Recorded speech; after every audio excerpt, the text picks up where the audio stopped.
Arm wrestling is brutal, not just on the table, but at the highest level, also on the body and the mind. Some athletes step away for years, but a rare few come back to the sport, seemingly as strong as ever.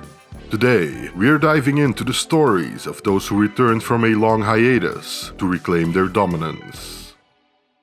Our first athlete is also the most massive of this video and quite possibly the biggest framed arm wrestler in history. Cleve Dean was a true American farm boy who grew up tending to hogs and hauling crops on his family farm in rural Georgia. The giant 6'7", 450-pound man had the perfect build for arm wrestling and began his illustrious ascent in the sport in the 1970s. By the mid-1980s, Cleve had taken the entire competitive arm wrestling scene by storm and had won many titles, becoming the #1 arm wrestler on the planet in the process. This success, combined with his imposing physique, had seemingly caught the eye of Hollywood, leading to him becoming involved with a big up-and-coming movie project on arm wrestling. Over the Top, featuring none other than Sylvester Stallone, would revolve in large part around arm wrestling, with a big face-off match on the table between Stallone and the main antagonist being used as the crescendo of the movie. Cleve looked to be the perfect candidate for the role of antagonist, basically serving as the final boss for Stallone's character to beat. Eager to become a mainstream star, he jumped at the opportunity and started preparing for the role, going as far as not accepting any other jobs in the meantime, and meeting with producers and Sly himself. As many up-and-coming Hollywood stars can attest to, the movie business is a fickle one, and before filming on Over the Top started in earnest, the team behind it decided to offer Cleve's role to someone else. Cleve Dean would talk about the whole affair in an interview with the Atlanta Journal, saying, "This whole thing ended up being a rip-off. I'm not overly shocked by it, but I expected more out of it. I don't like for someone to use me." Apart from his unfortunate run-in with Hollywood executives, Dean also proclaimed that he was often up against the referees and the rules and organizers when he competed at various tournaments. He felt his dominance and stature led to people being more harsh on him and him being treated unfairly in the arm wrestling world. All this culminated in the legendary Cleve taking his leave from the sport completely in 1986 after the infamous Over the Top tournament where he took second place. However, 6 years on, now in 1993, the friendly giant jumped right back into the competitive arm wrestling scene as if he had never left, taking second place only to the GOAT, John Brzenk, at Yukon Jack. Cleve would go on to stay active and amongst the best of the best for more than a decade to follow, cementing his place as a true great of the sport. Another well-known American arm wrestler who got his start in the sport early and quickly started to do really well in the competitive scene is the Leviathan, Richard Lupkes. Starting his arm wrestling career in the 1970s, continuing on in the 80s, and being at the absolute top of his game by the early 90s, Richard would soon leave the sport for a very long period of time. He accrued a rotator cuff injury in a match versus John Brzenk, got involved briefly with pro wrestling, and had new work-related opportunities that demanded his attention and time. All this resulted in a 17-year break from arm wrestling, coming back in 2007 after he had heard there were age categories at the World Championships. He quickly learned, however, he didn't lose much of his power or ability and found himself at the top of the pack, yet again, until well into the 2010s. If you want to learn more about Richard's arm wrestling career, feel free to check out my video on him. For our third subject for greatest arm wrestling comeback, Todd Hutchings, I talked to Eric Roussan of the armwrestlingarchives.com.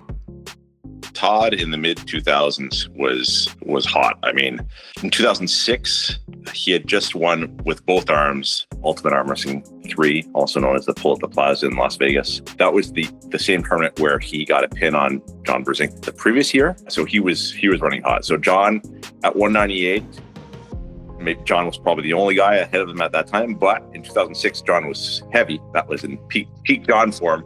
So at 200 pounds, at least in North America, Todd didn't have much of a challenge. He was clearly the #1 guy. The third Ultimate Arm Wrestling Pull at the Plaza had lower than expected turnout. So that was the big North American money event of that time period. That disappeared.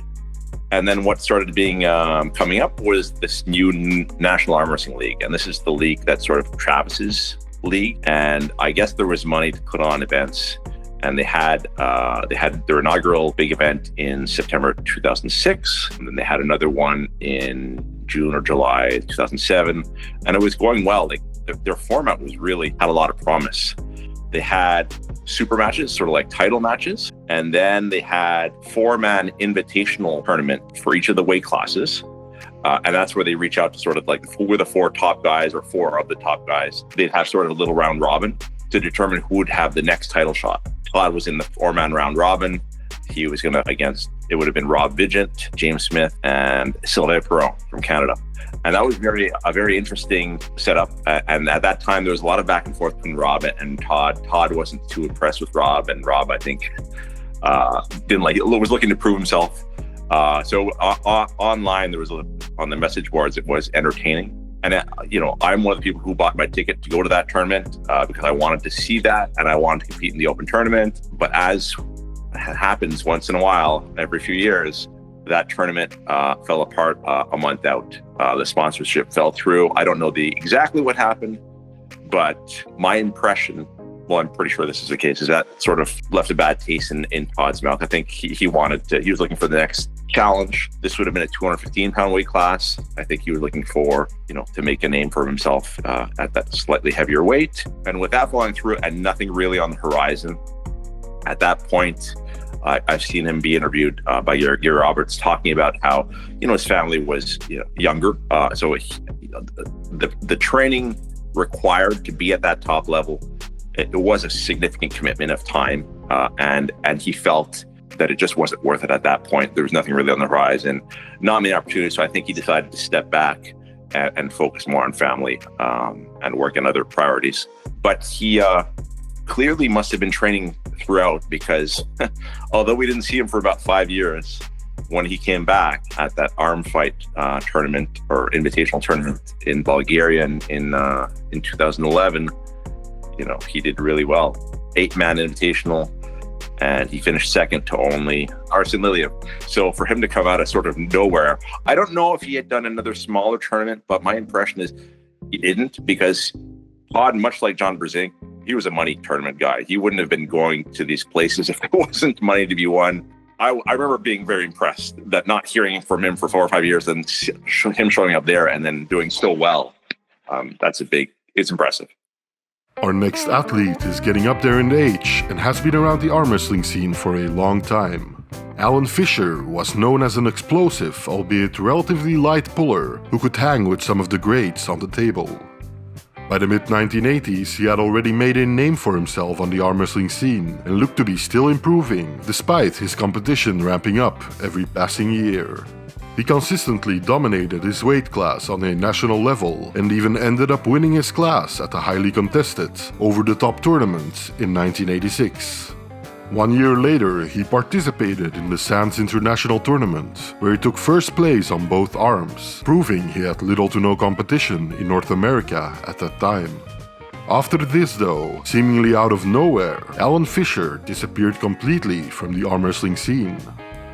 He ended up reappearing 6 whole years later, now 1993, in San Francisco for the large Yukon Jack tournament. As if nothing had happened, Alan picked up where he left off and took home a first-place victory in the lightweight category. When he was later asked about the reason for his rather lengthy hiatus, he simply replied, "Life, man." Fisher continued to compete for several decades, and although perhaps due to his advanced age, he isn't quite at the same peak of performance as he was before, he is still active in the larger arm wrestling world and continues to inspire arm wrestlers globally. Finally, a video about arm wrestler comebacks wouldn't be complete without the greatest of all time, John Brzenk, making an appearance. Although John took plenty of breaks from the sport throughout his career, he always seemed to come back. In 2015 though, it looked as if Mr. Brzenk would hang up his strap once and for all. John had an already decades-long career in the sport by this time and was widely recognized as the best arm wrestler to ever draw breath. He arm wrestled his way to the finals of the premier North American Arm Wrestling League at the time, the WAL, and managed to beat a formidable Devon Larratt in the 2015 finals, taking home the #1 spot. Even though he would go on to pull a few exhibition matches here and there throughout the next few years, he showed no real interest in participating in any tournament or being a serious contender for the #1 in the sport. The global outbreak of COVID that soon followed looked to be the proverbial nail in the coffin for John's arm wrestling career as he stepped away completely. In 2021, however, Brzenk's big comeback was announced, and the arm wrestling world looked on with bated breath. He attended a smaller tournament in Utah to get a feel of where he was at, and would face the up-and-coming Chan Shaw in a super match only 2 weeks after. John won that super match, and at once again found himself completely drawn in by arm wrestling. During the first half of the 2020s, John would go on to face some of the best athletes of the modern arm wrestling scene, and showed that, even after all these years, he was still a serious contender, and with his successful comeback proving to an even greater degree his arm wrestling legacy as the best to ever do it. Thank you for watching, and a big shout out to Eric Roussan of the armwrestlingarchives.com for bringing me this idea and helping out with the research. If you're interested in arm wrestling history, definitely check out his website or social media. Arm Historian out.